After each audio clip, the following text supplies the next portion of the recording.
امیدوارم بدنی خانه توست، من نمیدانم که این چه سری است که در خانه توست. بکشا کام زبانی که تو داری حرکات، فرق سر تا به کفی پای محمد صلوات. اللهم صل علی محمد و آل محمد و عجل فرجهم. اعوذ باللہ من الشیطان الرجیم، بسم اللہ الرحمن الرحیم. الحمدللہ رب العالمین، بارئ الخلائق اجمعین، الصلاۃ والسلام علی عبداللہ و رسولہ و حبیبہ و صفیہ و حافظ سرہ و مبلغ رسالاتہ، سیدنا و نبینا و مولانا ابی القاسم محمد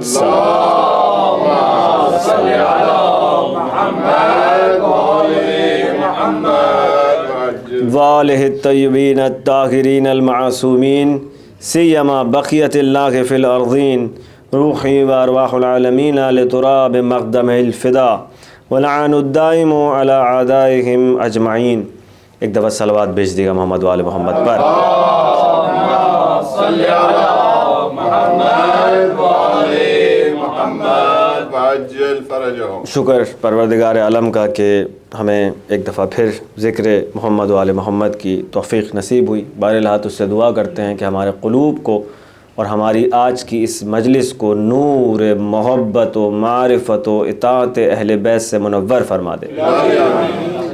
بہرحال اپنے خلیفہ اور ہمارے امام کے نور کی ایک خاص کرن، مولا کی ایک نظر کرم ہمارے شامل حال فرما. آخر میں توسل ہے جناب سیدہ سلام اللہ کی بارگاہ میں کہ بی بی پاک اپنے بچوں کے اس ذکر و فکر میں بحق قمر بنی ہاشم ہماری امداد فرمائیں. ایک درود بی بی پاک کی بارگاہ میں. اللہم صلی علی محمد و آل محمد و عجل فرجهم. عزیزان گرامی، معرفت اہل بیت زیارت جامع کبیرہ کی روشنی میں اس عنوان سے ہم نے جس سلسلہ گفتگو کا آغاز چاند محرم کو کیا تھا، آج اس کی چوتھی نشست ہے. اب تک کے جو مطالب بیان ہوئے اس کا خلاصہ یہ ہے کہ ہم نے دیکھا سلام کی اہمیت کیا ہے، اس کے آداب کیا ہیں، اس کی برکات کیا ہیں، ٹھیک ہے، اور سلام کو مقام کے اعتبار سے کیا جاتا ہے، صحیح. یہ بھی ہم نے دیکھا کہ اہل بیت اطہار علیہم السلام کے لیے پروردگار نے اگر سلام کا تقاضا کیا محمد و آل محمد کے لیے اور ان سے مودت کا تقاضا کیا، تو یہ تقاضے جو ہیں یہ اس لیے نہیں ہیں کہ اہل بیت کو ان کی ضرورت ہے، بلکہ ہم خود اس کے محتاج ہیں، اور اس کی جب ہم یہ عمل انجام دیتے ہیں تو اس کی خیر و برکت خود ہمارے شامل حال ہوا کرتی ہے.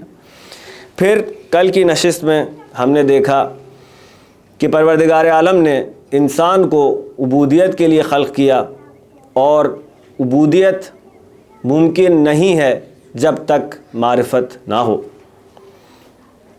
ٹھیک ہے، اللہ کی معرفت جب تک نہیں ہوگی اس کی بندگی ہم نہیں کر سکتے. اللہ کی معرفت فقط اور فقط اہل بیت کی معرفت سے جڑی ہوئی ہے، اس کے خلیفوں کی جو خلیفہ ہے اس کی معرفت سے جڑی ہوئی. دلیل جو ہم نے کل دیکھی تھی وہ اس لیے کیونکہ اس کا خلیفہ اس کے اسماء کا مظہر ہے. ٹھیک ہے، تو پروردگار نے اپنے خلیفہ کو وہ آئینہ قرار دیا کہ جس میں وہ اپنے اسماء کی جلوہ گری فرماتا ہے، اور ہمیں یہ اختیار دیا اور یہ اپرچونٹی دی، یہ امکان فراہم کیا کہ ہم اس کے خلیفہ کو دیکھیں، اس کی اطاعت کریں، اس کو پہچانیں اور اپنے رب کی معرفت حاصل کریں.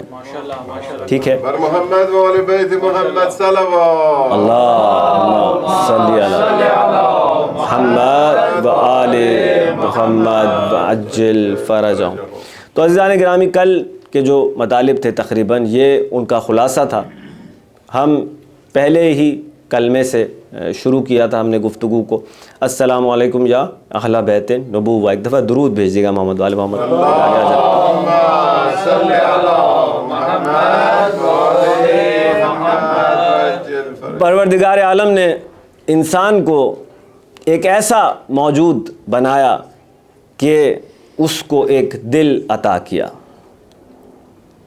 ٹھیک ہے, جو بھی تقاضا پروردگار نے کیا ہے انسان سے, اس کے پیچھے انسان کی اپنی فلاح و بہبود چھپی ہوئی ہے.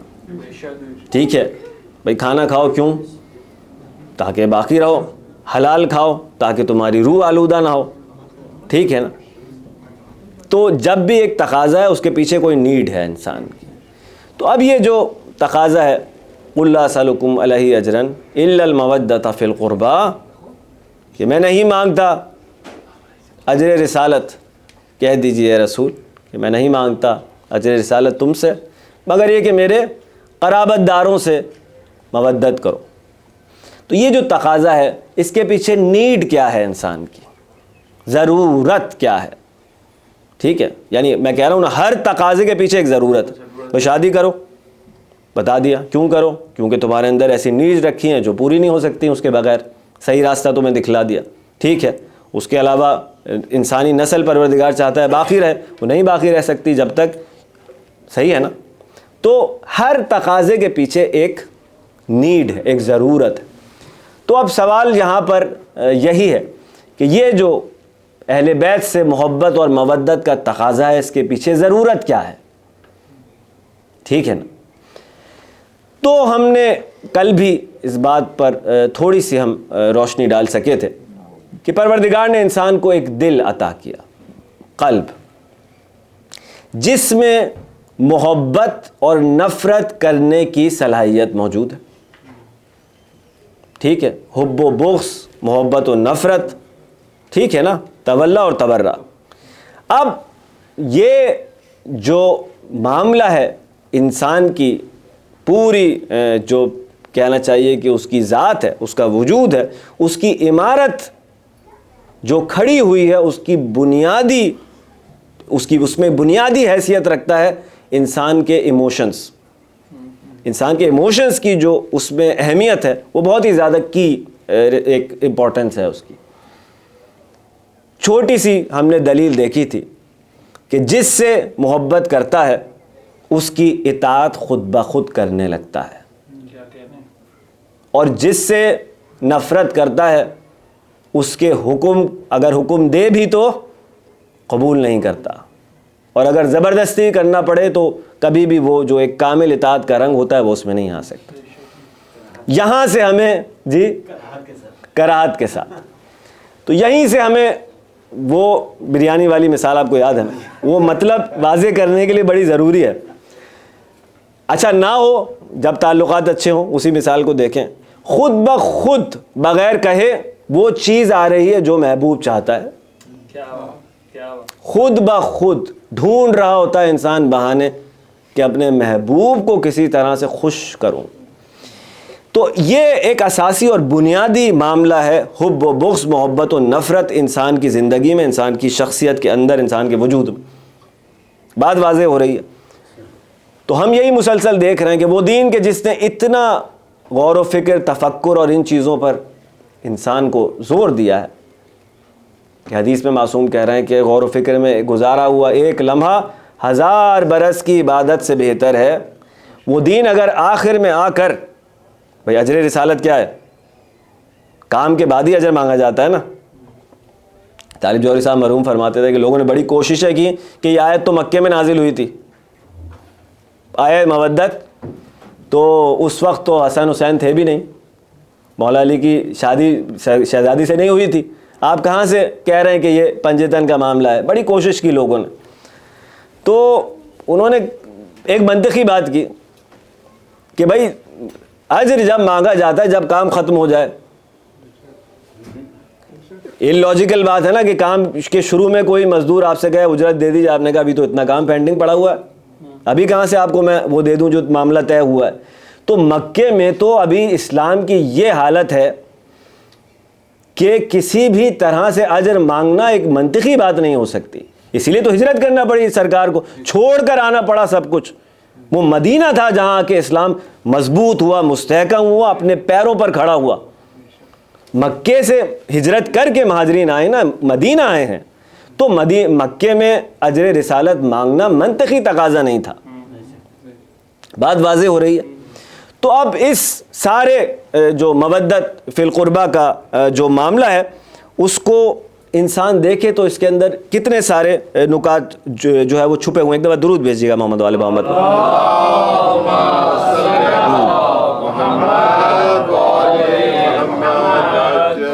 پھر اس معاملے کی جو نزاکت ہے وہ اتنی زیادہ ہے کہ انسان کو فری ہینڈ نہیں دیا پروردگار نے. خالی اگر یہ کہہ دیتا کہ دیکھو معاملہ تمہاری زندگی میں یہ ایموشنز کا جو معاملہ ہے نا, اس کو بہت سیریسلی لینا, تو ایموشنل مینجمنٹ کرنا اور کہاں اپنے جذبات کو خرچ کر رہے ہو اس کو بہت احتیاط سے اس معاملے کو ہینڈل کرنا. اس کے بعد کہہ سکتا تھا کہ 16 افراد کی محبت اختیار کر لو ایز اے جنرل, ایک جنرل اصول دے دیتا. نہیں, اس کام کو نہیں کیا. معلوم ہو رہا ہے کہ پروردگار کسی بھی طرح کا نہیں, یہ نہیں چاہتا اپنے بندے کے لیے کہ وہ کسی بھی طرح کا رسک لے اس معاملے میں. دقیقاً وہ ایڈریس بتلا دیا کہ یہ جو تمہاری مودت ہے, جو تمہاری محبت ہے, یہ کہاں خرچ ہونی چاہیے. سمجھ رہے ہیں؟ کیونکہ انسان کی جو ڈیسیجن میکنگ ہے, فیصلے کرنے کا معیار ہے, وہ جذبات کے اوپر بہت زیادہ ہوتا ہے. یہاں تک کہ سائیکالوجسٹ آج کہہ رہے ہیں, ماہرین نفسیات, کہ اپنی لاجک کو, اپنی منطق کو انسان ایموشن کے تحت تاثیر, اس کے زیر اثر ٹویسٹ کر لیتا ہے. ٹھیک ہے نا, جس سے محبت کرتے ہیں اس کے برے عمل کو بھی جسٹیفائی کرنے کے لیے آپ ہزاروں دلیلیں پیدا کر لیں گے, اور کی لوگوں نے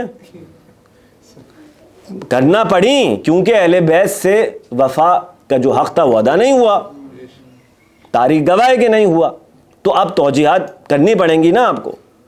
اسی لیے پروردگار نے اس معاملے میں کسی قسم کا کہنا چاہیے کہ ابہام نہیں چھوڑا, کسی قسم کا شک اور شبہ نہیں چھوڑا, سیدھا ایڈریس بتا دیا کہ یہ اہل بیت ہے, ان سے آپ کو مودت کرنا ہے. ٹھیک ہے, اور یہ عجیب بات ہے کہ اتنا صریحاً جب پروردگار نے نشاندہی کر دی ایڈریس کی کہ کہاں خرچ ہونی ہے, اس کے باوجود جو امت نے کیا. امام سجاد علیہ السلام کا ایک عجیب جملہ ہے, اگر یہ ممکن ہو جل سکتا ہے, یہ آپ جلال. جزاک اللہ. ایک دفعہ پھر بلند آواز سے درود بھیج دیے گا محمد والے. جزاک اللہ.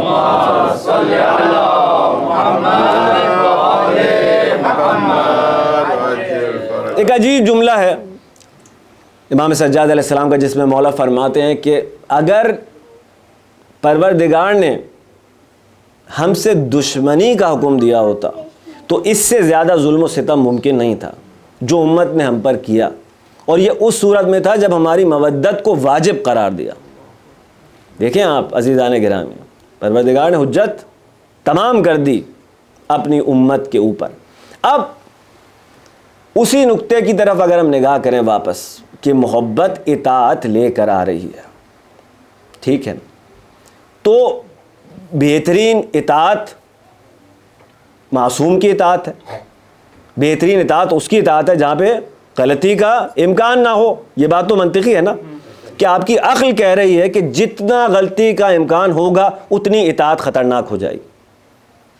صحیح ہے نا. تو پروردگار نے کہہ دیا کہ ان کی اطاعت کرو, اور دلیل بھی دے دی کیوں, انما یرید اللہ لیذھب عنکم الرجس اہل البیت ویطہرکم تطہیرا. رجل فرجا. اب یہ جو ظاہر اہل بیت کا ہمارا ڈسکشن ہے, کیونکہ پہلا جملہ جو مولا نے تعلیم کیا ہے زیارت کا, السلام علیکم یا اہل بیت النبوہ, تو اہل بیت سے جب معاملہ شروع ہوا ہے تو اس میں پھر ظاہر ہے یہ ڈسکشن میں یہ پوائنٹ اہل بیت کے حوالے سے تو ڈسکس ہوں گے. ان سے مودت کرو. کیوں کرو؟ کیونکہ یہ معصوم ہیں, انہیں ہم نے صاحب عصمت بنایا ہے, غلطی اور خطا کا امکان نہیں.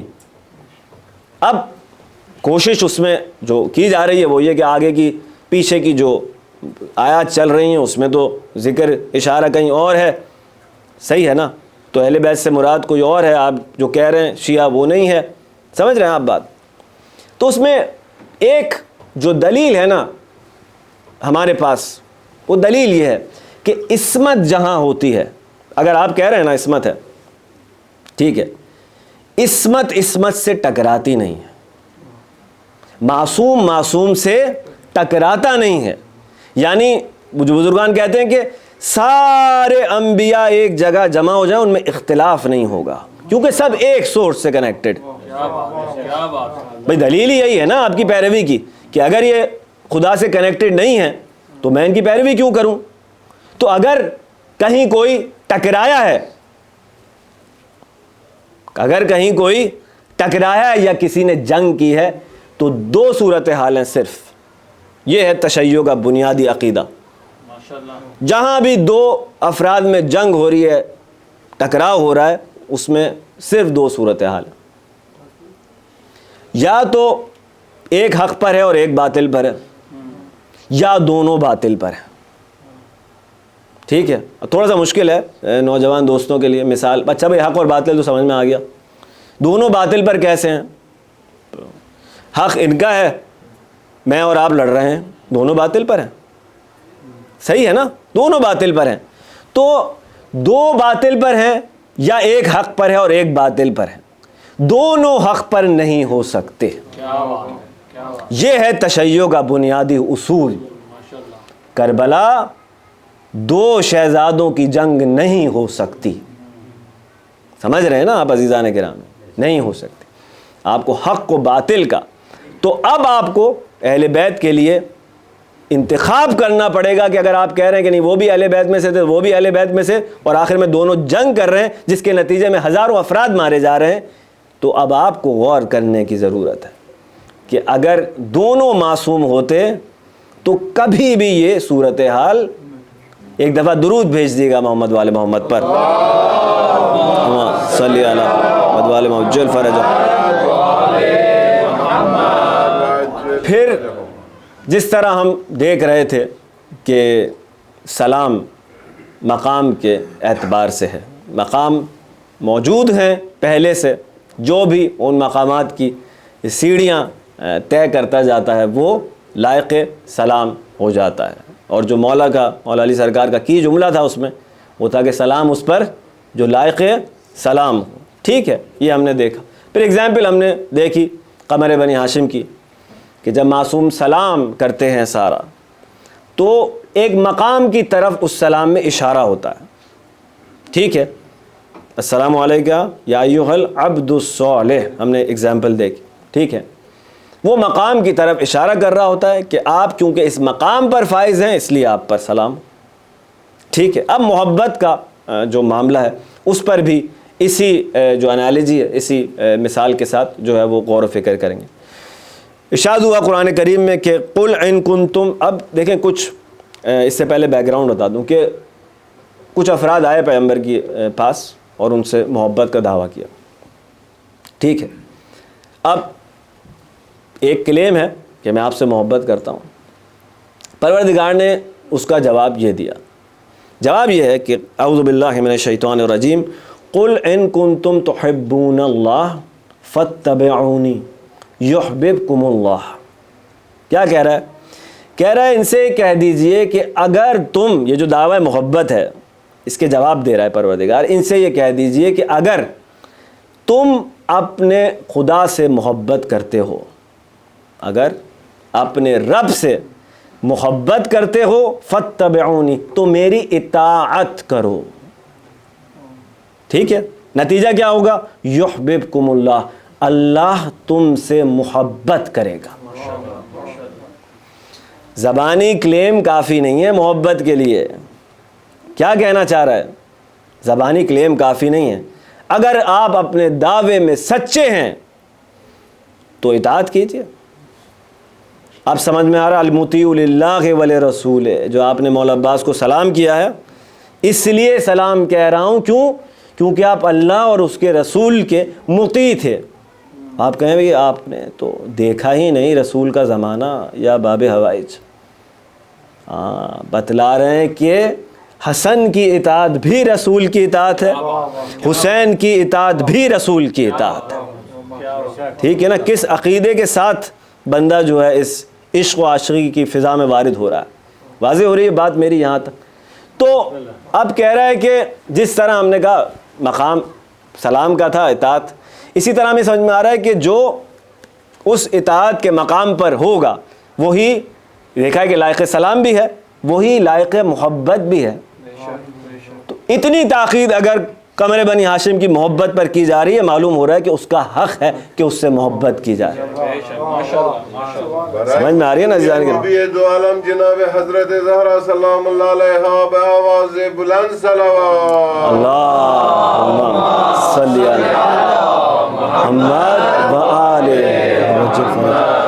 تو یہ جو میری اور آپ کی جناب امیر سے محبت ہے نا, مولا کائنات سے, خیر اس کے اوپر بھی انشاءاللہ آج تھوڑی سی خدا نے توفیق دی گفتگو ہوگی. کیوں علی سے محبت کریں محبت کریں محبت کریں؟ اصول بتلا دیا آیت میں. ٹھیک ہے, اصول کیا بتلا دیا کہ جو دعوے میں سچا ہے وہ رسول کی اطاعت کرے اور اللہ اس سے محبت کرے گا. یہ دے دیا ایک جنرل قاعدہ. اللہ کس سے محبت کرے گا؟ جو رسول کی اطاعت کرے گا.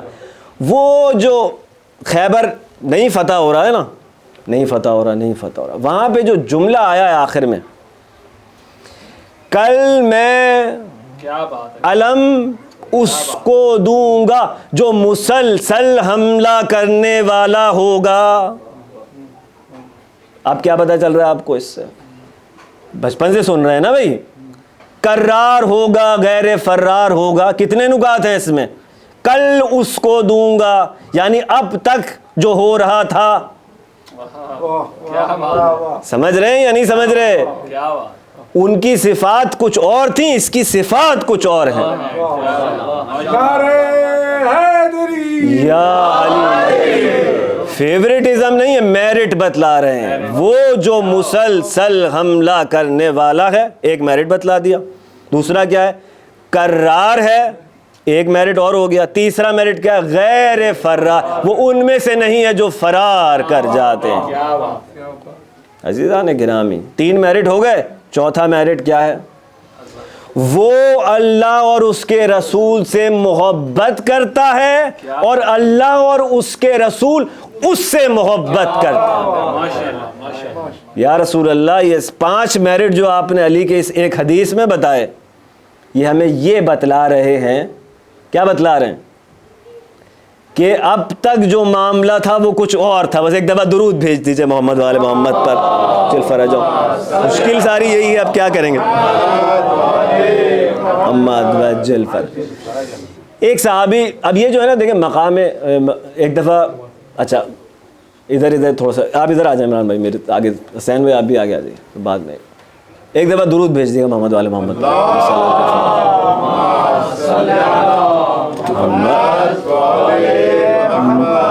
علی سے مودت کی جو سب سے بڑی دلیل ہے میرے اور آپ کے پاس, وہ یہ ہے کہ صرف اور صرف اگر ہم یہ ثابت کر دیں کہ جو رسول کا سب سے بڑا مطیع ہے, اللہ اس سے سب سے زیادہ محبت کرتا ہے.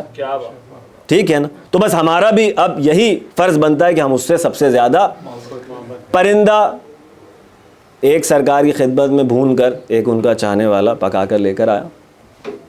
کوئی اسپیشل ڈش اس زمانے کی ہوگی وہ. تو اب سرکار کیا دعا فرما رہے ہیں؟ بار لہا. اچھا یہ بھی ایک عجیب سی بات ہے. عجیب سی بات کیا ہے کہ اخلاق یا کردار کے حوالے سے ایک نقطہ ہے کہ انسان جو ہے نا, ایک مہمان نوازی بہرحال کی جو تاکید ہے, وہاں سے اگر ہم دیکھیں اس معاملے کو, حضرت ابراہیم کے لیے کہتے ہیں کہ ان کی عادت تھی کہ حضرت ابراہیم اکیلے کھانا نہیں کھاتے تھے, پہلے جا کر ایک مہمان ڈھونڈا کرتے تھے. کہتے ہیں کہ اگر یعنی ریڈیلی اویلیبل نہیں ہے, کوئی کسی کو آلریڈی دعوت نہیں دی ہوئی, تو جا کے ڈھونڈا کرتے تھے کہ کوئی مہمان مل جائے جس کے ساتھ بیٹھ کر میں کھانا کھاؤں. ٹھیک ہے. تو اب دیکھ رہے ہیں کہ کیا ہے سرکار کی اس دعا کے اندر. تو اب ایک دفعہ یہ ہوا کہ مہمان نہیں ہے ابراہیم علیہ السلام کے پاس. یہ ہمارے آپ سب کے لیے کہ مہمان کے جو حقوق ہیں. اب فرنگ عشق و عاشقی اہل بیت ہے تو ان کی صفات بھی تو ہمیں اپنانی ہے نا. کل ہم کہہ رہے تھے کہ مودت کے ربر سے اپنی ذات مٹا کر ان کی صفات کو آنے کی جگہ دینی ہے. صحیح ہے نا. یہ سارا ایگو سینٹرزم, سیلفشنس, یہ جو ہمیں معاشرہ سکھاتا ہے, خود غرضی, انا پرستی, اس کا بت کدہ ویران کرنا ہے محبت علی کی تلوار سے. تنہا ابراہیم کی طرح آپ کھڑے ہوں اکیلے اپنے بت کدے کے اندر, یا علی مدد کا نتیجہ یہ ہونا چاہیے. ٹھیک ہے کہ واقعی لوگ کہیں کہ یہ ایسا لگ رہا ہے کہ علی کا ایکسٹینشن ہے. بہت بھاری جملہ ہے, لیکن لوگ ہوتے ہیں جو اپنے محبوب کا ایکسٹینشن بن جاتے ہیں. پھر کبھی آگے اگر کسی موڑ پر ذکر ہوا تو اب مہمان نہیں ہے, ڈھونڈ رہے ہیں. ایک ضعیف آدمی نظر آیا, اس کے نزدیک گئے, اس سے تھوڑی سی بات چیت کی تو پتہ چلا کہ وہ کافر تھا, اہل ایمان میں سے نہیں تھا. تو آپ بڑے ہماری اصطلاح میں ڈس اپوائنٹ ہو گئے. تو کہنے لگے کہ کاش تو آخر مومنوں میں سے ہوتا. یہ کہہ کے چلے گئے. اب کچھ قدم چلے تو فرشتہ آ گیا پروردگار کی طرف سے. اس نے کہا کہ خلیل اللہ آپ کو سلام کہہ رہا ہے پروردگار, اور ایک بات ہے جو آپ تک پہنچانے آیا ہوں. اس نے کہا بھائی بات کیا ہے؟ کہنے لگے کہ پروردگار کہہ رہا ہے کہ اس بوڑھے نے اپنی ساری زندگی اللہ سے دشمنی میں گزار دی, لیکن میں نے اس کا دانہ پانی بند نہیں کیا. ایک دن اس کا رزق آپ کے دسترخوان پر لکھا تھا, آپ نے اس کو لوٹا دی. اب ابراہیم پلٹے اس کی طرف. گھبرا گئے بھائی کہ محبوب کو ناراض مول نہیں لے سکتا انسان محبوب کی ناراضگی. یہ ہے سچا عشق. ابراہیم خلیل اللہ, جس کو اللہ نے اپنا دوست کہا ہو, اس کے عشق کا کیا مقام ہوگا پروردگار سے. دیکھیں آپ نے وہ روایت سنی تھی پہلے دن کہ میرا محبوب وہ ہے جو تیرا محبوب ہے, تیرا آخری نبی. اور حسین پر گریا اپنے اسماعیل کے گریا سے زیادہ تھا. آسان نہیں ہے, واضح ہے. اب میسج آ گیا, ابراہیم گھبرا گئے. ظاہر ہے گھبرانے کا مقام ہے, محبوب ناراض نہ ہو جائے. تیزی سے آئے اس کے پاس, کہنے لگے چلو اب میرے ساتھ دعوت تمہیں, گھر پہ آؤ. اب وہ تھوڑا سا اس نے ایٹیٹیوڈ دکھانے کا ٹائم آ گیا. کہنے لگا پہلے تو منع کر دیا تھا آپ نے, اب کیوں آئے ہو دعوت دینے؟ کہنے لگے میرے رب نے کہا ہے کہ آج تیرا رزق میرے دسترخوان پر تھا.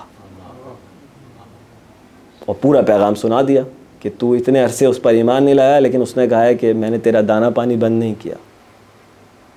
اب وہ بوڑھا سوچ رہا ہے. نتیجہ کیا ہوا؟ کہ ابراہیم تیرے رب پر ایمان لے آیا. دیکھیں آپ عزیزان گرامی, عشق و عاشقی کی برکات ہیں. بہرحال اب وہ پرندہ لے کر آیا. سرکار دو عالم اکیلے کھانا نہیں چاہتے, دعا کے لیے ہاتھ اٹھا کر کہہ رہے ہیں کہ بار الہ اپنے سب سے زیادہ محبوب شخص کو بھیج دے. نام نہیں لیا, نام لے سکتے تھے. پبلک کہتی ہے ہمیشہ فیوریٹزم, نعوذ باللہ, ہمیشہ علی کو بلاتے رہتے ہیں ہر معاملے میں. ہاں, ادھر دعا کی پروردگار سے کہ اپنے محبوب ترین شخص کو بھیج دے, ادھر دیکھا کہ علی چلے آ رہے ہیں. یہ ہے عزیزان گرامی, کیوں مقام محبت خدا کمایا ہے, اپنی سیرت سے کمایا ہے اس نے. وہ نوری مسائل وہ سب اپنی جگہ پہ معاملات, لیکن عمل کر کے میرٹ سے ثابت کیا. ایک دفعہ بلند آواز سے درود بھیج دیجیے محمد وعلی محمد.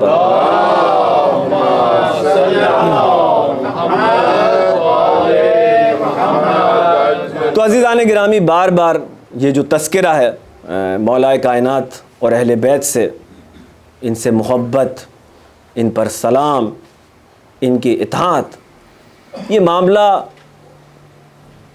فقط ایک تاریخی اختلاف نہیں ہے جو امت کے بعد, امت میں سرکار کے جانے کے بعد پیش آیا. جو توجہ طلب ہے بات وہ یہی ہے.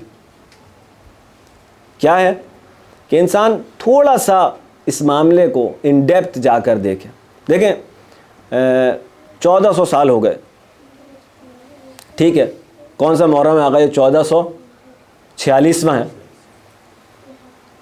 آپ اہل بیت سے عشق سے پیچھے نہیں ہٹ رہے. ٹھیک ہے, قومیں اپنے ہیروز کو کتنا یاد رکھتی ہیں, ایک ٹائم اگلی جنریشن آتی ہے کہتی ہے بس ٹھیک ہے اب ہم بھی تو ہیں, کتنا اب یاد کریں گے. نہیں, معاملہ کیا ہے, معاملہ کیا ہے. آپ محبت علی کی قیمت چکا رہے ہیں. ٹھیک ہے, ایک دفعہ درود بھیج دیجیے محمد علی محمد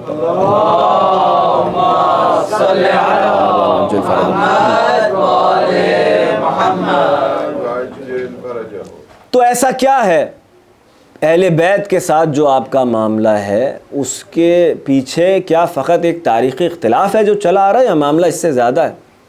کیا چیز ہے جو آپ کو اہل بیت کے عشق میں پیچھے نہیں ہٹنے دیتی؟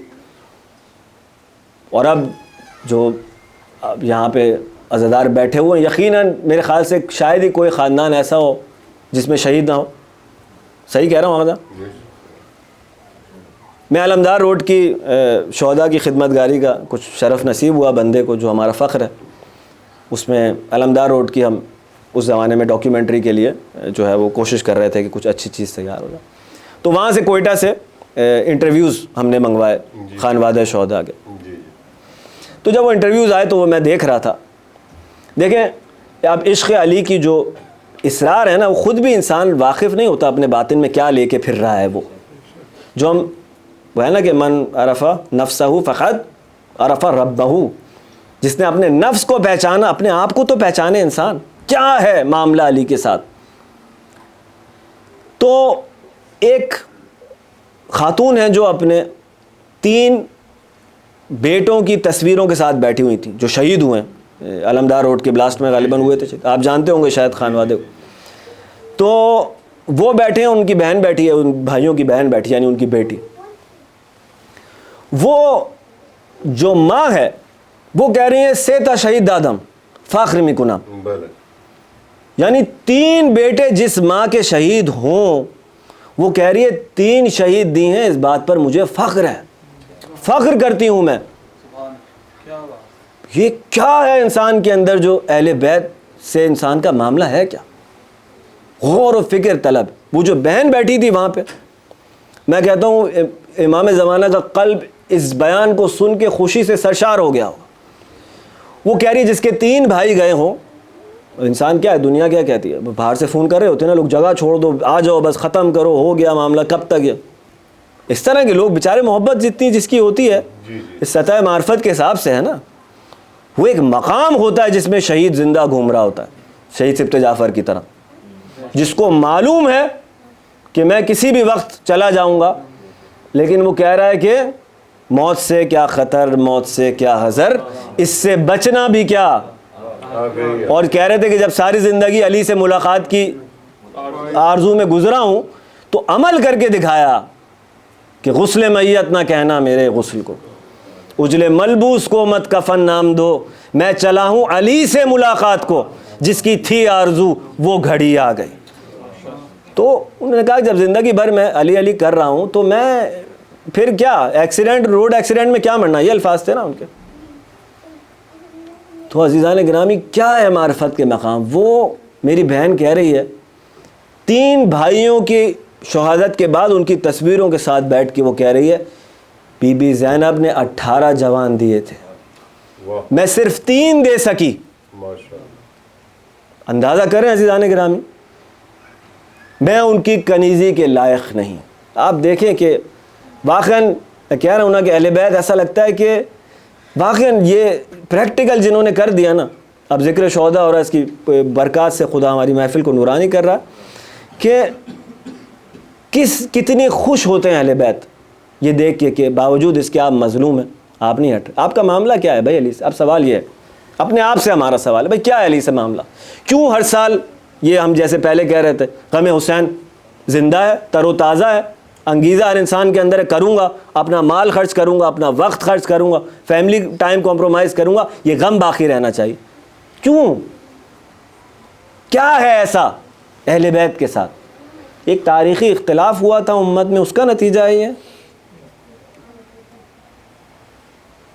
ابن ملجم جب آیا ہے بیعت کرنے, دیکھیں غدیر میں کیا ہوا ہے, بیعت ہوئی ہے.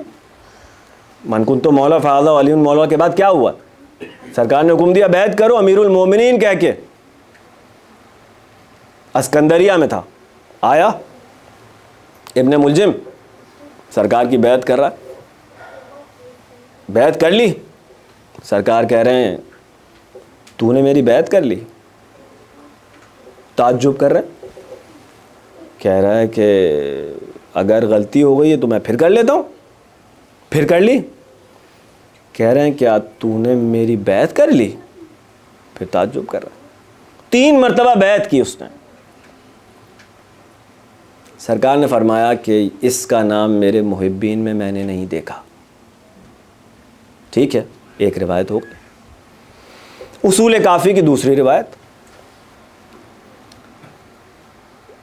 اب مولا کائنات ظاہراً خلیفہ جو خلافت ظاہری ہے, ایسا محسوس ہو رہا ہے کہ یہ وہ دور ہے. کیوں؟ جب انسان خلیفہ بن جاتا ہے دنیا میں, اس کے پاس پاور آ جاتی ہے, طاقت جو دنیاوی طاقت ہے, تو اہل دنیا کی نظر اس پر اس دنیا کی پاور کی وجہ سے ہوتی ہے. اہل دنیا بھی مقام کے اعتبار سے محبت کرتے ہیں نا, ٹھیک ہے نا, وہ مقام ہے دنیا داری کا.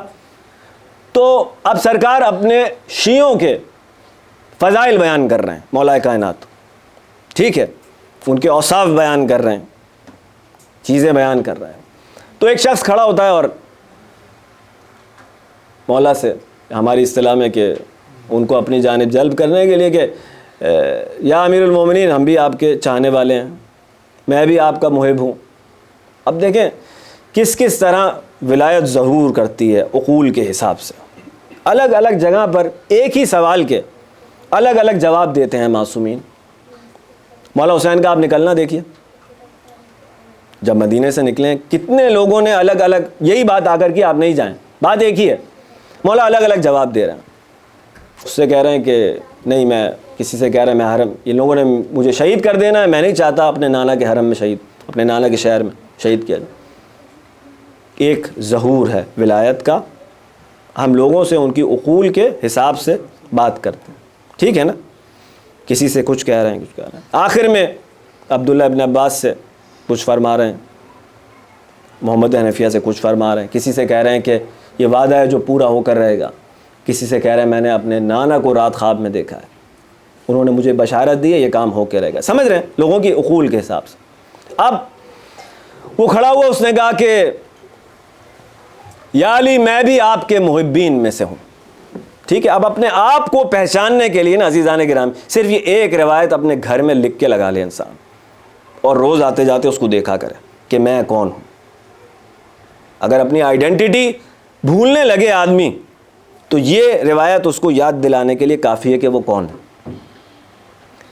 اس نے کہا یا امیر المومنین یا علی میں بھی آپ کے محبین میں سے, چاہنے والوں میں سے ہوں.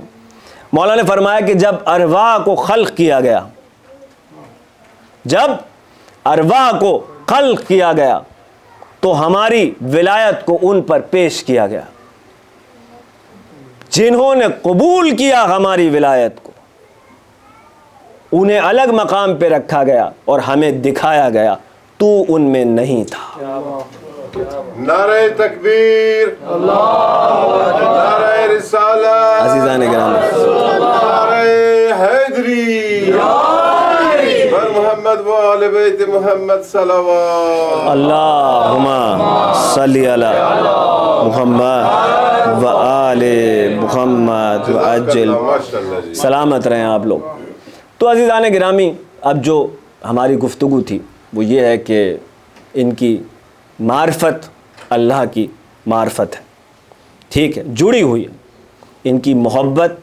اب جب ایک ذات ایسی ہے کہ جس کو پروردگار کہہ رہا ہے یہ معصوم ہے, ٹھیک ہے, یہ میرے آدم کی مثال ہم نے دی تھی, وَعَلَّمَ آدَمَ الْأَسْمَاءَ كُلَّهَا, ان کو اسماء تعلیم کیے گئے ہیں جو میرے خلیفہ ہیں.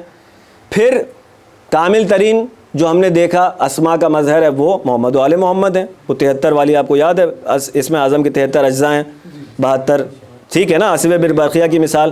تو کامل ترین جو مظہر ہیں وہ محمد و آل محمد ہیں, یہ بھی ہم نے دیکھ لیا, ٹھیک ہے. بھائی کسی نے تو تعلیم کیا, تعلیم کس نے کیا تھا؟ جس کے پاس تھا پہلے سے, پتہ چلا تعلیم دینے والا اور ہے، لینے والا اور ہے، استاد اور ہے، شاگرد اور ہے۔ گھبرا تو نہیں رہے میرے ساتھ؟ ایک دور نعرہ حیدری حیدری، بس ایسے ہی جاگ کے سنتے رہے میرے ساتھ۔ تو عزیزان گرامی، بات یہ ہو رہی کہ وہ ذات جو اپنے آپ کو مٹا چکی، جس کا اپنا کچھ باقی نہیں رہا، وہی عصمت کا مقام بھی ہے، وہی مقام وہ ہے جس کے لیے پروردگار کہہ رہا ہے الگ الگ طرح سے یہی میرے اسماء کے جلوہ گر ہیں، یہی وہ آئینے ہیں کہ ان کو دیکھو، مجھے پہچاننے کی کوشش کر، یہ ایسے ہیں تو میں کیسا ہوں گا، تصویر ایسی ہے تو مصور کیسا ہوگا۔ پھر ہم نے کہا تھا گھبرانا نہیں، بعض لوگ گھبرا جاتے ہیں، کہتے ہیں کہ اہل بیت کو چھوٹا کر دیں ورنہ اللہ کو خطرہ لاحق ہو جائے۔ ان کی توحید اتنی کمزور ہوتی ہے، در اہل بیت کو چھوڑنے کے یہی نقصانات ہیں عزیزان گرامی، ان کی توحید اتنی کمزور ہوتی ہے کہ ان کو یہ خطرہ لاحق ہو جاتا ہے کہ اہل بیت کی زیادہ ثنا بیان نہ کرے، توحید کو خطرہ لاحق ہو گیا۔ کہتے ہیں منطقی بات کیا ہے، کل مثال دی تھی، آرٹ گیلری میں آپ گھوم رہے ہیں، جتنا جس تصویر کو سراہ رہے ہیں اتنا اس کے مصور کو سراہ رہے ہیں، ٹھیک ہے نا؟ جتنی تصویر کی وسعت کے قائل ہیں اتنا آپ کہہ رہے ہیں کہ اس کا مصور کتنا وسیع ہے، ٹھیک ہے نا؟ یہاں تک تو ہم چل رہے ہیں۔ اب ایک ذات ہے کہ جس میں مٹا دیا اپنے آپ کو، ٹھیک ہے، اس میں سوائے محبوب کے اور کچھ نہیں ہے، یہی میرے اسماء کے مظہر ہیں، انہی کی اطاعت کامل آپ پر واجب ہے، انہی سے مودت آپ پر واجب ہے، ٹھیک ہے، ہر قسم کے خطرے سے بچا رہا ہے۔ یہ بھی نکتہ ہے اس کے اندر، کیوں؟ کیونکہ آپ نے دیکھ لیا محبت اطاعت لے کر آ رہی ہے اپنے ساتھ۔ اگر کسی ایرے غیرے سے آپ محبت کریں گے تو وہ آپ کو ڈیویٹ کرنے لگے گا، اس کی اطاعت کرنے لگیں گے آپ۔ کسی نبی نے یہ نہیں کہا کہ میرے اہل بیت سے محبت کرو، کسی نبی نے نہیں کہا، چیلنج ہے۔ کیوں؟ کیسے کہیں گے؟ آدم کے گھر میں حابیل بھی ہے، قابیل بھی ہے، حابیل ایک طرف لے کر جا رہا، قابیل ایک طرف لے کے جا رہا، کبھی اللہ یہ تقاضا نہیں کرے گا کہ دونوں سے محبت کرو۔ وہ دونوں کی اطاعت کیسے کروں؟ ایک حق کی طرف لے جا رہا ہے، ایک باطل کی طرف، وہ قتل کر رہا ہے حسد کے ذیل میں آ کے۔ نوح کی بیوی کے لیے پروردگار کیا کہہ رہا ہے؟ فرشتے بتلا رہے ہیں قرآن میں، لوط علیہ السلام کی بیوی کے لیے کیا کہہ رہا ہے؟ دونوں عذاب زدہ ہیں، وہ کیسے اپنے خاندان کی محبتیں مانگیں گے؟ وہ یعقوب علیہ السلام کی جو اولادیں ہیں اس میں صرف یوسف و بنیامین ہیں جو اولیاء الہی، باقی کون ہیں؟ ان کی اولادیں ہیں جنہوں نے ساری قتل کی سازش کی ہے، یوسف کی جو سارا اقدام قتل ہے، اٹیمپٹ ٹو مرڈر۔ کس طرح کہہ دیں کہ میری اولاد سے محبت کرو؟ قاتل سے بھی کروں، مقتول سے بھی کروں؟ عجیب تیری محبت، عجیب تیرا نظام، یہی ہے نا؟ حسین سے بھی محبت، یزید کو بھی سلام، نہیں ہو سکتا، نہیں ہو، کیوں؟ منطقی نہیں ہے۔ بارلا یوسف سے محبت کر رہا ہوں، یوسف تیرے راستے پہ لے کے آ رہا ہے، ٹھیک ہے، اس کے بھائیوں سے اگر محبت کروں گا تو وہ اپنی صفات پہ چلائیں گے مجھے، یہی ہے نا عزیزان گرامی؟ ہو نہیں سکتا۔ پھر کیوں رسول اللہ نے دین کا جز بنا دیا اپنے خاندان کی محبت کو؟ آپشن نہیں ہے، آپشن نہیں ہے، واجب ترین چیز جو جا رہا ہے نا، جا رہا ہے۔ آخری ٹائم پر انسان امپورٹنٹ ترین بات کرتا ہے نا، جب پروجیکٹ کمپلیٹ ہو گیا، اس پروجیکٹ کو باقی رکھنے کے لیے اب جو میں بات کروں گا that is the most important thing for you. منطقی تقاضا ہے نا کہ پروجیکٹ کے آخر میں اس کو باقی رکھنے کا انتظام کر کے جاؤں، تو یہی ہے۔ کیا ہے اجر رسالت؟ کیا ہے اجر رسالت؟ کچھ نہیں مانگتا سوائے اللہ پر ہم نے گفتگو کی تھی، قل لا اسألکم کیا ہے؟ قل لا اسألکم علیہ اجرا الا المودۃ فی القربى، اللہ سوائے اس کے کچھ نہیں مانگتا کہ میرے قرابت داروں سے مودت کرو، سوائے اس کے کچھ نہیں۔ بات تو پہنچ رہی نا عزیزان کرام کہ سوائے اس کے، تو کیوں ہے، کیوں ہے، کیوں ہے؟ یہی سارا نقطہ۔ ایک دفعہ بلند آواز سے درود بھیج دیگا محمد والے محمد پر۔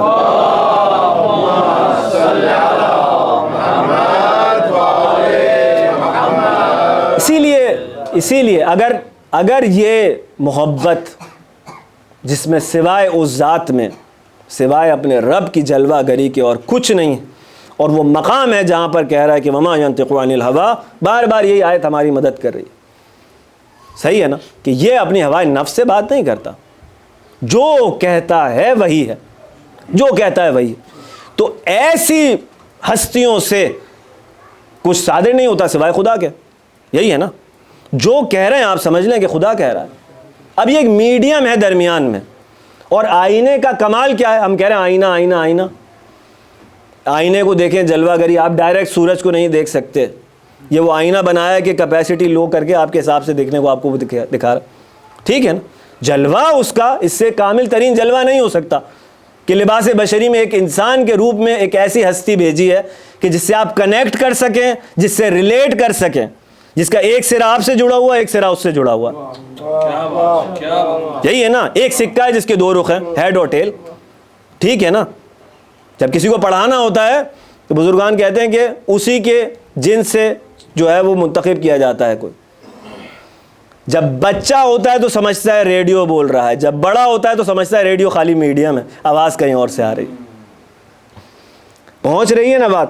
یہی وہ نقطہ ہے جس کے اندر زیارت جامعہ کہہ رہی ہے من احبکم فقد احب اللہ, من ابغضکم فقد ابغض. جس نے آپ سے محبت کی اس نے اللہ سے محبت کی, کیونکہ آپ کے اندر سوائے اس کے جلوہ گری کے اور کچھ نہیں. جس نے آپ سے دشمنی کی اس نے اللہ سے دشمنی کی. کیوں ہے اتنا زیادہ؟ یا علی تیری دوستی ایمان, یا علی تیری دشمنی نفاق. ٹھیک ہے عزیزان گرامی, پھر وہی بات آ جاتی, کیوں اتنا اسٹریس ہے؟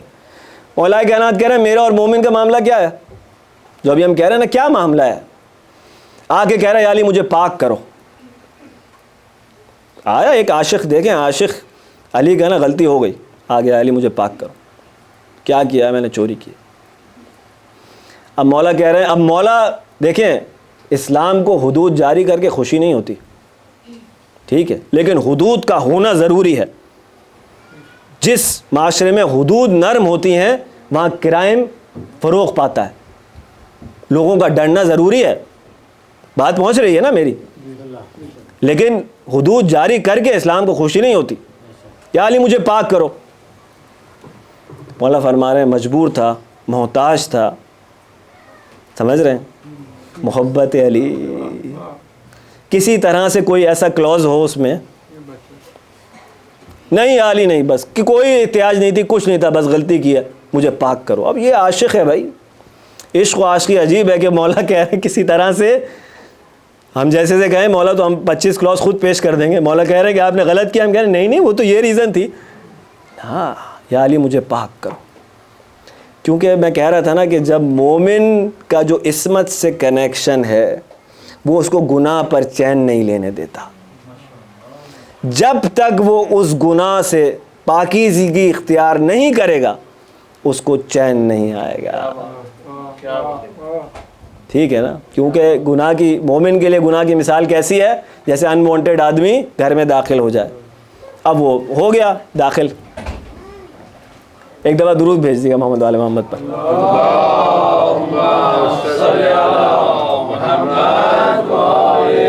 محمد وجل فرج. تو کہہ رہا ہے یا علی مجھے پاک کرو.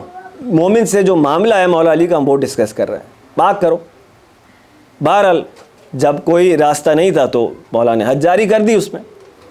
اب وہ اپنی انگلیاں لے کر جا رہا ہے ہاتھ میں اور خون بہ رہا ہے ہاتھ سے, ٹھیک ہے. ایک خارجی اس کو راستے میں مل کر مولا نعوذ باللہ مولا کی برائیاں شروع کرتا ہے اس سے کہ دیکھا علی نے تمہارے ساتھ کیا کیا, اور نعوذ باللہ یہ وہ برائیاں کر رہا ہے, وہ علی کی تعریف کر رہا ہے کہ میرا علی ایسا ہے, میرا علی ایسا ہے, میرا علی ایسا ہے.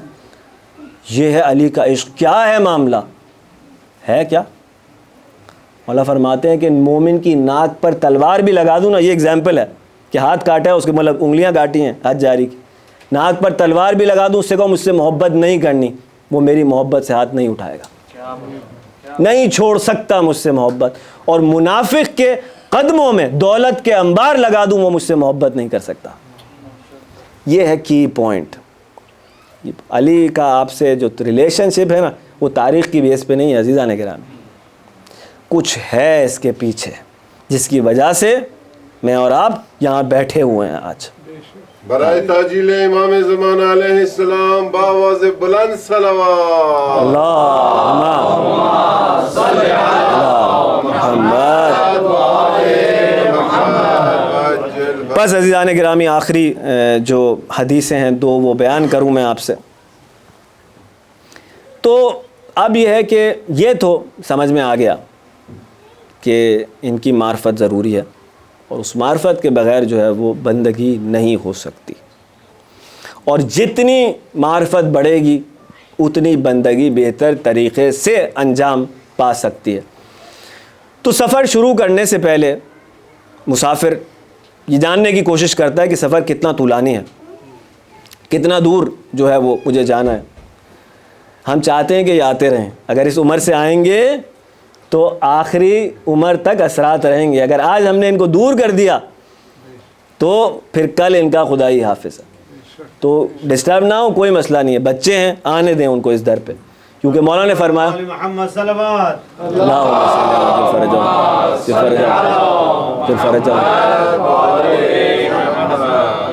تو مولا نے فرما دیا کہ بچپن کی تعلیم پتھر پہ لکیر کی طرح ہے۔ اتنی تعلیم جو ان کو معاشرہ دے رہا ہے، اس سے کیا یہ نماز شب پڑھیں گے آخر میں، یا عارف بن کر نکلیں گے گھر سے؟ تو کسی بہانے اگر اس در سے جڑے ہیں تو جڑے رہنے دیں۔ بچوں سے، بزرگان ہمارے استاد ہیں وہ کہتے ہیں کہ ہماری مسٹیک یہ ہے کہ بچوں سے بڑا بیہیویئر ایکسپیکٹ کر رہے ہوتے ہیں، بڑوں والا، وہ بچہ ہے۔ اب یہ جو بات ہو رہی ہے یہ اس کے مطلب کی نہیں ہے، اس کا قصور تو نہیں ہے نا، یہ ہماری اور آپ کی ذمہ داری ہے کہ اس کو اس کی عقل کے حساب سے کربلا پڑھائیں، اس کا قصور نہیں ہے، سمجھ رہے ہیں نا؟ اور نہ اس کا یہ حل ہے کہ دروازے بند کر کے ان کو دور کر دیں، نہیں، میں اس کے حق میں نہیں، آنے دیں۔ ہماری امیاں، والدائیں، والد اگر بچپن سے ہمیں ان بارگاہوں کی فضاؤں سے مانوس نہ کرتے تو یہ ماتمداریاں اور وہ سارا جو زنجیر وغیرہ چلتی ہے اس کو دیکھ کر تو ہمارا ہارٹ فیل ہو جاتا بڑے ہو کے۔ نہیں، ضروری ہے کہ اس پاک و پاکیزہ فضا سے جس میں ملائکہ بیٹھے ہوئے ہیں، جس میں اندیکھی مخلوقات بیٹھی ہیں، ان فضاؤں سے بچے ہمارے مانوس ہوں، اور ہمیں منتقل کرنی ہے یہ عزاداری ان بچوں تک۔ ایک دفعہ درود بھیج دیے محمد والے محمد پر، محمد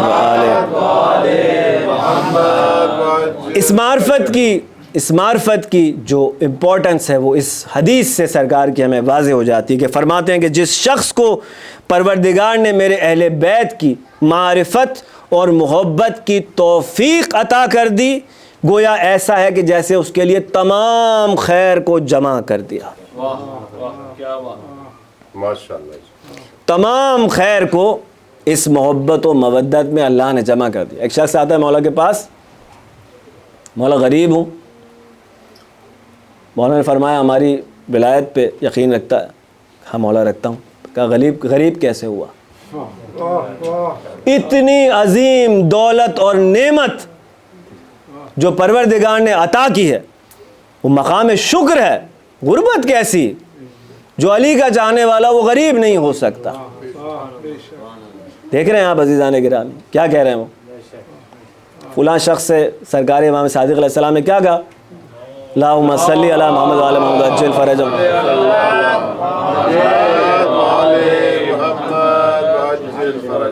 آیت کی تلاوت فرمائی کہ وہ جو آیت ہے جس میں پروردگار کہہ رہا ہے کہ اس روز ہم تم سے نعمت کا حساب لیں گے، تو اس آیت سے کیا مراد لیتا ہے؟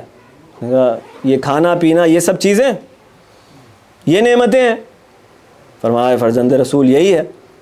فرمایا کہ تو اگر اپنے گھر کسی کو مہمان کرے، ٹھیک ہے، اس کے بعد تو اس کے آگے غذا پیش کر، صحیح ایسا ہی ہوتا ہے نا مہمانی، اس کے بعد تو اس سے اس کا حساب لے، یعنی ہمارے اصطلاح میں کہ آپ نے کتنی بریانی کھائی ہے بھائی،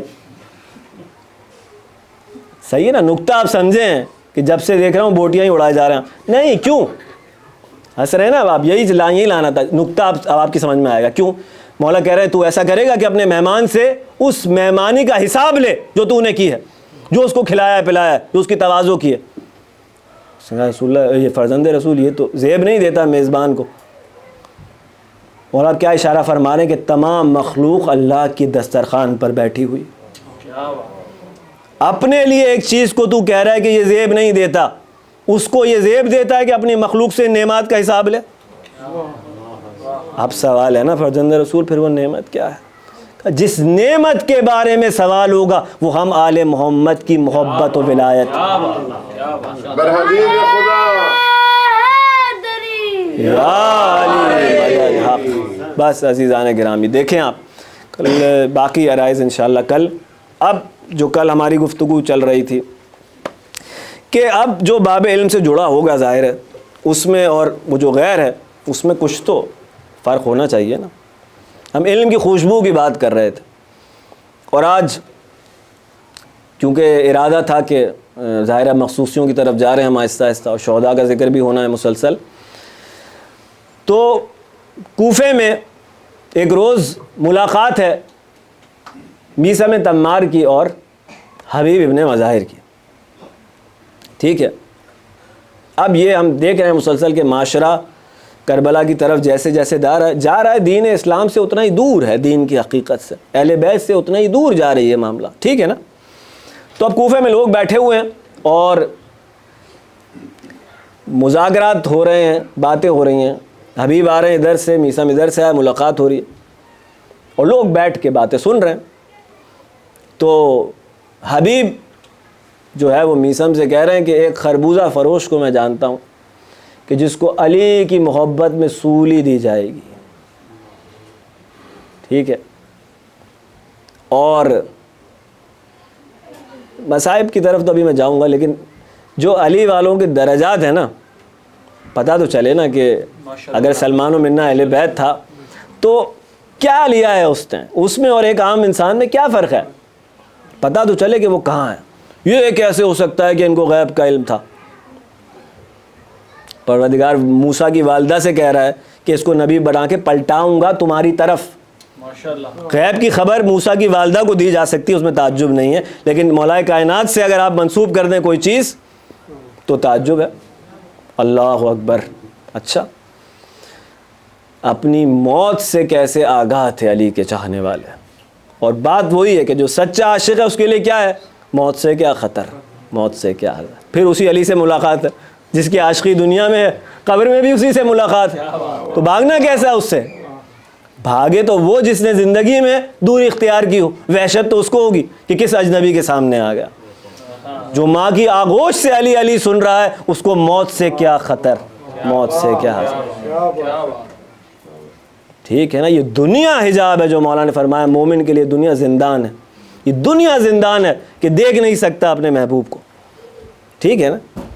وہ کہہ رہے ہیں کہ میں ایک ایسے خربوزہ فروش کو جانتا ہوں، میثم کی بات ہو رہی ہے، میثم سے انہی کی بات ہو رہی ہے اشارتاً، کہ ایک ایسے خربوزہ فروش کو جانتا ہوں جس کو علی کی محبت میں سولی دی جائے گی۔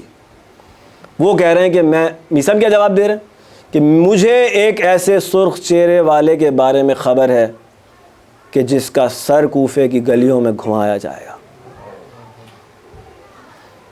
دونوں ملاقات کر کے چلے گئے، ملاقات برخاست ہو گئی۔ لوگ جو بیٹھے ہوئے اب آپس میں انہوں نے سرگوشیاں شروع کر دیں کہ اللہ اکبر، کیا کفر ہے جو بک رہے ہیں دونوں، نعوذ باللہ، اور آگے کی غیب کی خبر تو سوائے خدا کے کچھ، یہ ہے بنو امیہ کا اسلام۔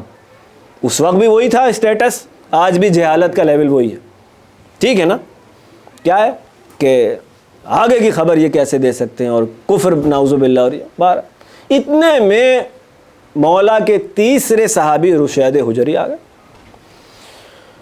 اور انہوں نے کہا کہ کسی نے حبیب یا میثم کو دیکھا ہے؟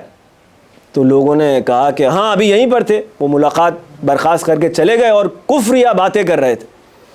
تو انہوں نے کہا کہ کیا کفریہ بات کی؟ انہوں نے کہا ایسے کہہ رہے تھے، ایک دوسرے کو موت کی خبر دے رہے تھے ایک دوسرے کی، ایک کہہ رہا تھا کہ علی کی محبت میں خربوزہ فروش کو سولی دی جائے گی، دوسرا کہہ رہا تھا ایک سرخ چہرے والا ہے جس کا سر کاٹ کے نیزے پر کوفے کی گلیوں میں پھرایا جا رہا ہوگا۔ تو دیکھو تم اے رشید کہ کیسی کفریہ بات کی انہوں نے۔ رشید حجری کیا کہہ رہے ہیں ان سے کہ میثم نے یہ نہیں بتایا کہ جو حبیب کا سر لے کر آئے گا اس کو 100 درہم انعام زیادہ ملے گا۔ کہہ رہے ہیں اللہ اکبر، تو ان سے بھی بڑا کافر ہے۔ یہ ہے عزیزان گرامی، شیعہ کافر کوئی نئی بات نہیں ہے۔ اللہ اکبر۔ بہرحال اب ذکر آ گیا حبیب کا، تو روایت کہتی ہے کہ کھانا کھا رہے تھے، بہرحال کھانا کھا رہے تھے اور اپنی زوجہ کے ساتھ، اور معاملہ یہ ہوا کہ ان کی زوجہ کے گلے میں ایک نوالا پھنس گیا۔ انہوں نے جیسے کھانستے ہیں، ان کی زوجہ نے ایسے کھانسا، اور حبیب نے سرگوشی کی کہ ایسا معلوم ہوتا ہے میرے مولا کا قاصد نزدیک آ گیا۔ ادھر ان کا نوالا پھنسا، ادھر دروازے پر دستک ہوئی۔ عزیزان کرام، یہ ہے معرفت۔ اللہ اکبر۔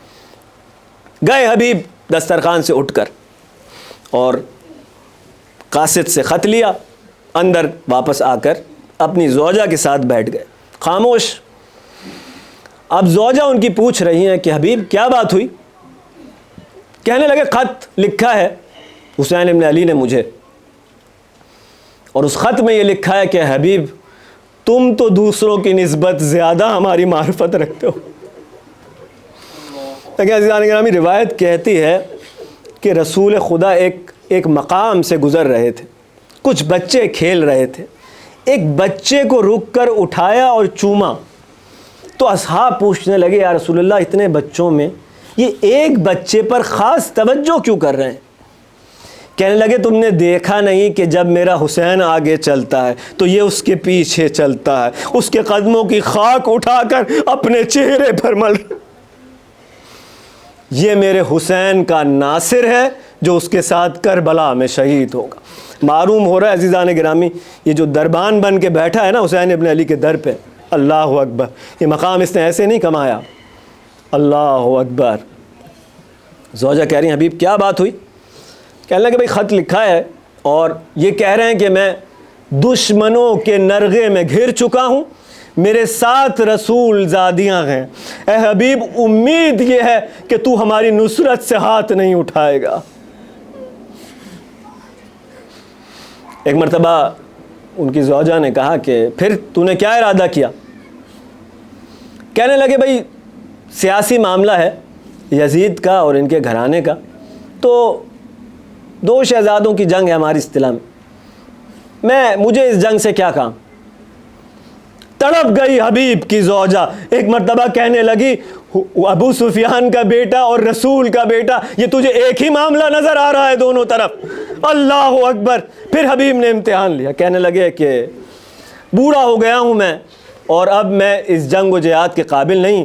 پھر اگر میں چلا گیا, عزیزان گرامی یہی ہے تربیت اہل بیت, اگر میں چلا گیا تو تیرا اور میرے بچوں کا کیا ہوگا؟ ایک مرتبہ چادر اٹھا کر حبیب کے اوپر پھینک دی کہ کاش میں مرد ہوتی اے حبیب تو میں جاتی نواسہ رسول کے لیے. بس عزیزان گرامی حبیب کا امتحان جو زوجہ کا لے رہے تھے یہیں تمام ہوا. ایک مرتبہ کھڑے ہو کر کہنے لگے تیرا امتحان لے رہا تھا, ارے یہ کیسے ممکن ہے حسین بلائے اور حبیب نہ جائے, بس ابھی روانگی ہے. ایک مرتبہ غلام کو بلایا, کہنے لگے کہ سواری لے اور کوفے کے باہر جا کے کھڑا ہو جا, میں رازداری سے آ رہا ہوں.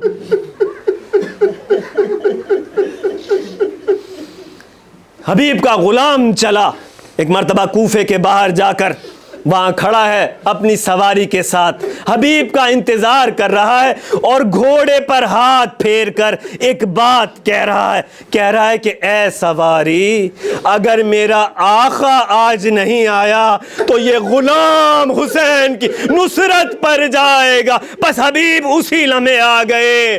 ایک مرتبہ رو کر کہنے لگے یا ابا عبداللہ اگر غلام جان دینے کو تیار ہے تو یہ کیسے ممکن ہے کہ آزاد تیار نہیں ہوگا؟ ایک مرتبہ اپنے غلام سے کہنے لگے جا تجھے راہ خدا میں آزاد کیا. اس جملے کا انعام یہ ہے کہ تجھے راہ خدا میں آزاد کیا. غلام کہنے لگا آزادی نہیں چاہیے حبیب, اپنے آقا کی نصرت کے لیے ارے مجھے بھی اپنے ساتھ لے چلیں. اللہ اکبر. ایک مرتبہ تاریخ کہہ رہی ہے کہ 12 پرچموں میں سے حسین 11 پرچم بانٹ چکے, ایک پرچم بچا ہے جس کے امیدوار وہاں موجود ہیں.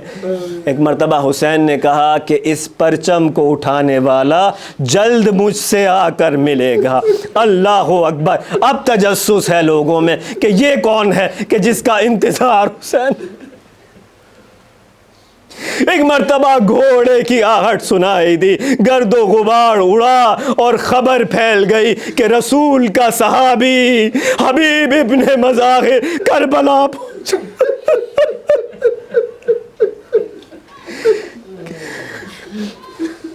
آئے اصحاب حسین استقبال کے لیے۔ عزیزان گرامی، ایک مرتبہ زینب کبریٰ نے استفسار کیا کہ یہ کون ہے جس کی آمد پر یہ استقبال ہو رہا ہے؟ بتلایا گیا کہ بی بی آپ کے نانا کا صحابی حبیب ابن مظاہر آیا ہے۔ بی بی کہتی ہیں کہ حبیب کو جا کر میرا سلام پہنچا۔ ایک مرتبہ کسی نے آ کر کہا کہ حبیب، علی کی بیٹی نے تم پر سلام۔ حبیب نے اپنا منہ پیٹنا شروع کیا۔ رسول زادیاں اتنی غریب ہو گئیں کہ ہم غلام زادوں پر سلام بھیج رہے ہیں۔ پس عزیزان گرامی، مختصر کروں گا۔ وقت نماز تھا کربلا میں۔ ابو ثمامہ ساعدی نے مولا کو درخواست کی۔ مولا نے کہا کہ جاؤ اے حبیب، لشکر یزید سے کہہ دو کہ ہم نماز کے لیے جنگ میں وقفہ کرنا چاہتے ہیں۔ اب یہ حبیب صبح سے منتظر تھے کہ کب ان کو جنگ کی اجازت ملے، لیکن جنگ کی اجازت نہیں مل رہی تھی۔ ایک مرتبہ گئے لشکر یزید کی طرف اور ان سے کہنے لگے کہ فرزند رسول یہ چاہ رہے ہیں کہ نماز کے لیے وقفہ کیا جائے۔ ایک مرتبہ حسین ابن نمیر ملعون نے جواب دیا کہ حسین سے کہہ دو کہ جتنی نماز پڑھ لے ان کی نماز قبول نہیں۔ بس اب حبیب سے برداشت نہیں ہوا، کہنے لگے کہ تیری نماز قبول ہے، نواسہ رسول کی نماز قبول نہیں ہے گستاخ۔ اور یہ کہہ کے تلوار کھینچی اور تنہا ہی اس لشکر پر حملہ آور ہو گئے۔ ایک مرتبہ گھیر لیا یزید کے سپاہیوں نے، اور تاریخ نے لکھا کہ یہ بوڑھا جب زمین پر آیا تو اس کے بدن میں جان ابھی باقی تھی کہ دشمن ملعون نے اس کا سر قلم کر دیا۔ پس عزیزان گرامی، حسین ابن علی سرہانے آئے، عجیب جملہ کہا، سلام ہو تجھ پر اے حبیب، سلام ہو تجھ پر اے وہ ہستی کہ جو ایک شب میں قرآن ختم کیا کرتی تھی۔ اس کے بعد کہا کہ میں اپنے اصحاب پر اس ظلم کی شکایت اپنے رب کے حضور کرتا ہوں۔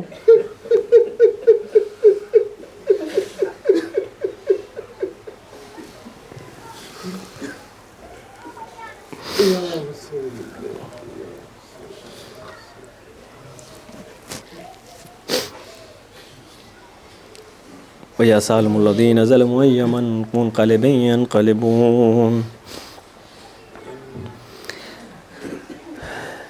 بہرحال ہماری اس کوشش کو، ہماری اس عبادت کو اپنی بارگاہ میں قبول فرما۔